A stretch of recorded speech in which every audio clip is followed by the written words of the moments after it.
Shalom saudara kekasih dalam Kristus, berjumpa lagi dengan saya Aliudin. Hari ini saya ada di Nusa Tenggara Timur, tepatnya di Kupang. Hari ini saya duduk di pinggir pantai. Karena ini malam, jadi kita tidak dapat melihat pantai, suasana pantai yang cantik, indah, luar biasa.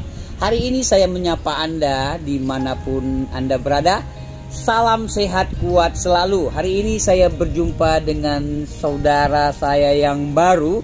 Saya baru berjumpa, dulu sama-sama kami dari latar belakang agama di seberang. Kami berpindah sehingga kami mempercayai Yesus Kristus Tuhan di dalam hidup kami. Ya, tidak mudah untuk kami bisa percaya dengan Tuhan karena proses yang sangat luar biasa sehingga kami dapat melihat keindahan di dalam Yesus Kristus Tuhan yang penuh kasih, penuh sayang di dalam kehidupan kami. Ya, terima kasih saudara kasih dalam Kristus dimanapun Anda berada yang menyaksikan suara kami ini. Salam sehat, kuat selalu. Hari ini saya berjumpa dengan seseorang. Ya, biar saudara ini memperkenalkan dirinya sendiri ya. Dengan siapa? Dengan Fian, Pak. Fian. Panggilannya Fian ya. Fian sendiri orang tuanya dari Jawa ya. Dari Jawa ya, orang Jawa. Boleh tahu Jawanya di mana ya? Kalau ibu orang Jawa Tengah. Jawa Tengah. Jawa Tengahnya di mana? Daerah Kudus. Kudus ya, orang Kudus ya. Waktu dulu Muslim apa yang dilakukan? Ya, seperti kewajiban orang-orang beragama seberang ya, kita ibadah, kita sembahyang, melakukan kewajiban-kewajiban kita dan semua kita lakukan dengan baik. Sampai pada satu waktu akhirnya memang karena situasi orang tua, keluarga, saya berpisah dengan mereka. Saya pergi dari orang tua, dibawa pergi oleh orang ayah saya, dan selanjutnya saya harus berpindah-pindah karena pada waktu itu orang tua saya tidak tahu saya dibawa pergi oleh bapak saya, oleh ayah saya. Waktu itu tuh usia berapa tahun? Kurang lebih belasan tahun. Belasan tahun. Ya, antara 11 sampai 13 tahun. Ya. Terus keluarga di Kudus itu mereka semua Muslim sampai sekarang? Apa ada yang Kristen juga? Kalau keluarga di sana masih semua, karena waktu itu orang tua saya transmigrasi ke wilayah Kalimantan, dan papa saya ketemu ibu saya di sana. Secara waktu masih kecil sampai usia kurang lebih belasan itu saya dibesarkan dengan pola-pola ajaran yang kami terima pada waktu itu. Terus bagaimana bisa mengalami sehingga bisa percaya dengan Tuhan Yesus? Wah, memang mungkin bisa ceritakan sedikit. Cukup panjang perjalanannya. Pada waktu itu memang keadaan rumah tangga orang tua memang lagi tidak baik.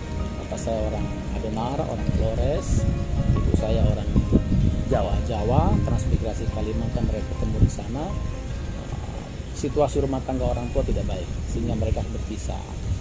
Dan waktu saya harus diculik oleh papa saya karena kutip dibawa pergi tanpa sepengetahuan keluarga, hidup dengan orang tua saya, dan cukup lama pada kita berpindah-pindah sampai satu waktu ada seorang Tuhan yang memang setia dengan Tuhan dan saya diajak, didampingi, saya diajarkan, tapi tidak mudah. Cukup lama saya tidak semudah membalikkan telapak tangan karena butuh waktu kurang lebih hampir 4-5 tahun. Walaupun saya masih belum terlalu dewasa betul, tapi saya berpegang teguh kepada apa yang saya percaya. Tidak mudah untuk meninggalkan iman. Terus bagaimana titiknya sehingga bisa mengalami ayat Tuhan? Ya. Pengalaman apa yang dialami? Memang pengalaman perjumpaan dengan Tuhan itu unik ya, hampir tidak bisa dijelaskan dengan kata-kata, tapi yang jelas bahwa Tuhan datang untuk melawat hati, karena memang ada kesedihan, ada kemarahan, ada mungkin sakit hati ya, kecewa terhadap orang tua karena tidak hidup secara baik atau bersama-sama orang tua, harus pindah-pindah, mengalami banyak situasi, dan sampai satu sebuah persekutuan ibadah kecil saya mengalami kasih Tuhan menjamah. Tuhan paksa saya untuk mengampuni. Di ibadah kecil itu? Ya, di titik apa? Di lagunya kah atau suasana ibadahnya kah yang membuat mengalami kami titik? Saya sudah dengar firman. Iya, dengar firman tentang pengampunan, tentang melepaskan kasih, tentang Tuhan yang mengasihi, Tuhan yang mengampuni. Lalu dalam sebuah pujian itu sepertinya sesuatu yang kuat suara Tuhan bilang kamu harus melepaskan dengan tunai.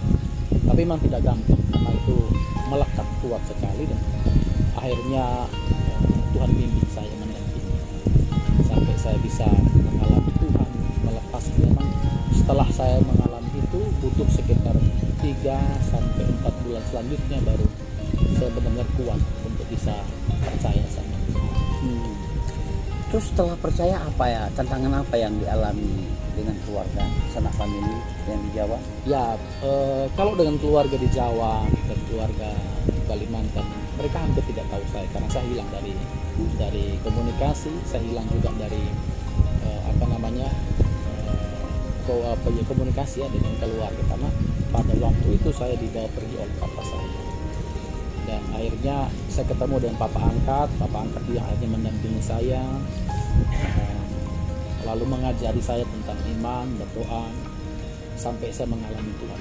Dan pada waktu saya mengalami Tuhan, keputusan yang kuat untuk mencari Tuhan itu lebih kuat lagi, sampai akhirnya saya putuskan untuk sekolah kayak kita.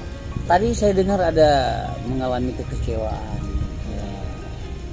Kekecewaan yang bagaimana dialami? Ya, secara manusia sebagai seorang anak ya kan, orang tua kita hidup tidak sama-sama dengan orang tua. Orang tua berpisah, saya harus tinggal dengan orang lain, harus ya karena kutip ya kita harus kerja, kita harus usaha Ya. dan lain sebagainya untuk mempertahankan kehidupan ini. Tapi di sana letaknya saya percaya bahwa Tuhan itu memelihara kehidupan orang-orang percaya. Jadi waktu Tuhan punya rencana, Dia tidak pernah membiarkan kita sendiri, walaupun prosesnya cukup berat. Tapi hal inilah yang akhirnya mendorong saya ngerti Tuhan punya banyak cara untuk panggil kita, dan caranya beda-beda. Mungkin cara saya dipisahkan dari keluarga, mungkin orang lain caranya dengan cara sakit penyakit, atau mungkin dengan cara ekstrim memang dipanggil keluar oleh Tuhan. Tapi saya diizinkan untuk berpisah dengan keluarga, dan saya merasa tidak punya figur orang tua yang tanda kutip mendampingi perjalanan saya. Lalu ada seorang yang bapak angkat saya ini yang mendampingi saya menemukan Tuhan, mengalami kesulitan. Ternyata Tuhan itu orang tua terbaik. Yesus itu orang tua terbaik. Dia mengubahkan banyak hal dalam diri saya.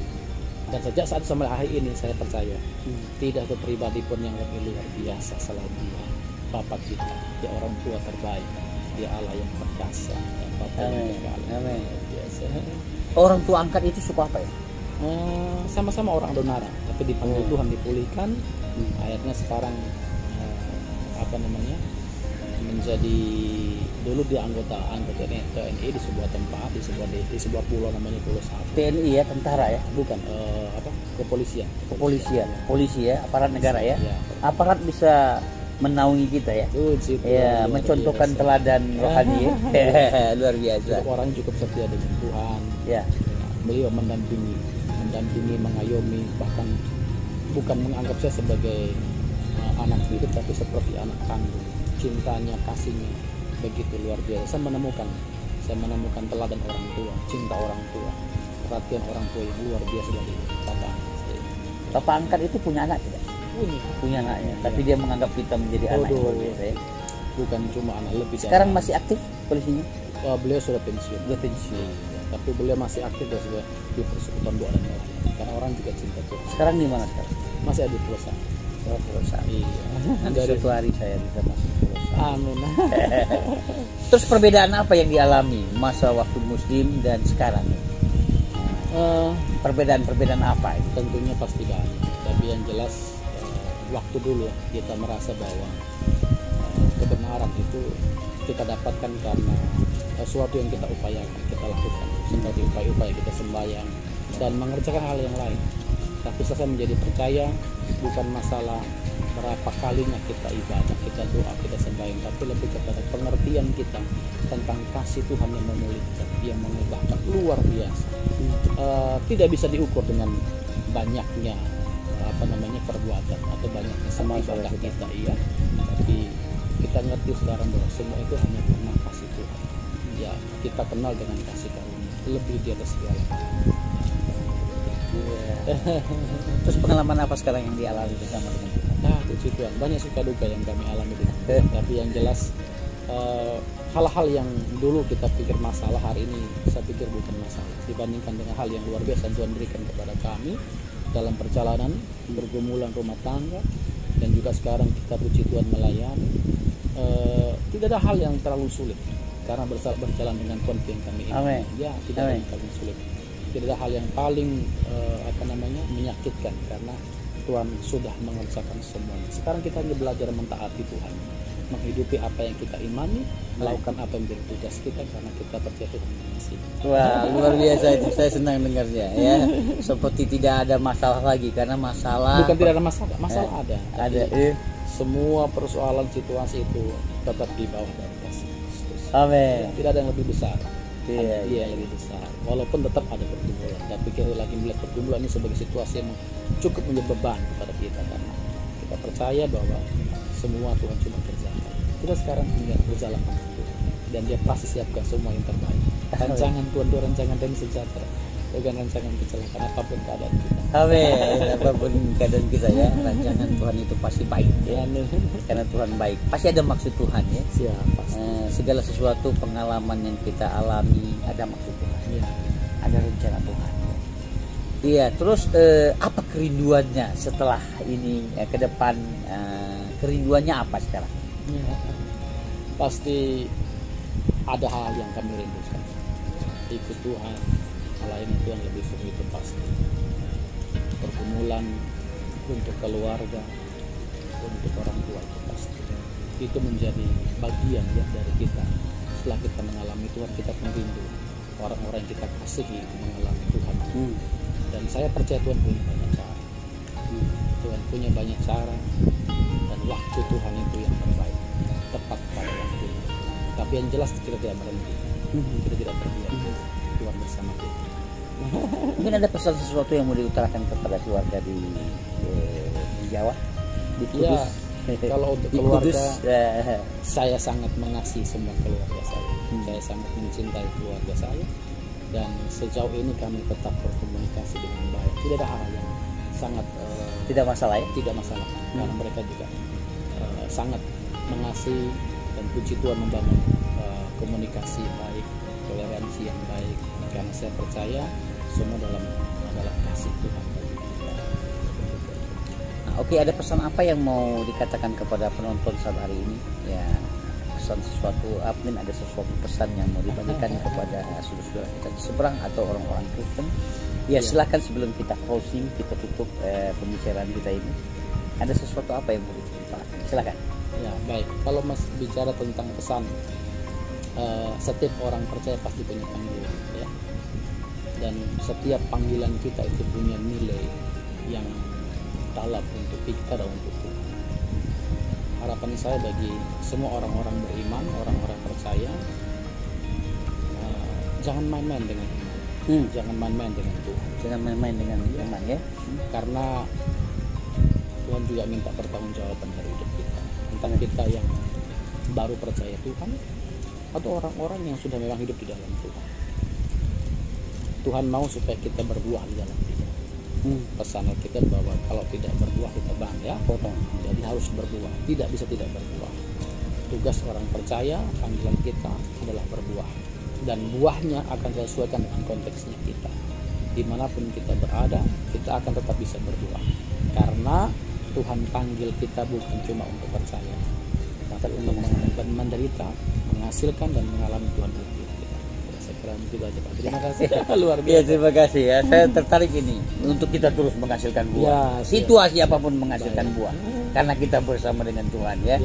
Dalam Injil Yohanes mengatakan, dengan demikian kamu adalah murid-muridku jikalau engkau berbuah banyak ya. Berbuah di sini saudara kekasih dalam Kristus, kita menghasilkan buah manis, enak, sedap ya, buah-buah ilahi, buah-buah rohani. Mustahil itu dapat kita hasilkan dari diri kita sendiri kalau kita tidak melekat dengan Tuhan, kita menyatu dengan Tuhan, kita hidup dengan Tuhan. Jadi sekali lagi pastikan imanmu jangan main-main seperti dikatakan tadi. Mari kita beriman, percaya, tetap kepada Tuhan, tergantung dengan Tuhan, menjalin hubungan dua arah betul-betul dengan Tuhan, maka kita akan menghasilkan buah ilahi dari Tuhan itu ya. Kasih, lemah lembut, murah hati, sabar, kebaikan, bahkan pengampunan itu nyata terjadi sendirinya dalam hidup kita. Karena kita berbuah banyak, buah-buah itu mengalir selalu dalam hidup kita. Orang suka karena ada buah ilahi, ada damai, ada sukacita, ada perbuatan ilahi, ada karakter ilahi dalam hidup kita. Inilah perjumpaan saya dengan saudara siapa tadi? Pian ya, Pian. Kami baru bertemu, baru beberapa menit ini kami bertemu. Kami ada di suatu tempat makan khusus di Kupang ini. Kami berjumpa yang sebelumnya tidak saling kenal, tetapi karena kasih Tuhan, Tuhan perkenalkan kami dan Tuhan izinkan perjumpaan kami ini sehingga kami dapat sharing kepada Bapak Ibu. Anda dimanapun berada saat hari ini, inilah kesaksian saudara Pian. Hari ini dia mengalami Tuhan, berjumpa dengan Tuhan ya. Bapak Ibu yang dikasihi dalam Kristus, dimanapun Anda berada, situasi apapun, saya teringat dengan pesan yang dikatakan oleh saudara Pian ini. Jangan main-main dengan iman. Iman kita, ketaatan kita, setianya kita dengan Tuhan ya. Percayalah, pasti Tuhan akan nolong, Tuhan akan membantu setiap kita dimanapun kita berada saat hari ini. Terima kasih Bapak Ibu yang kasih. Salam sehat, kuat selalu, damai di hati. Tuhan Yesus baik. Amin. Amin.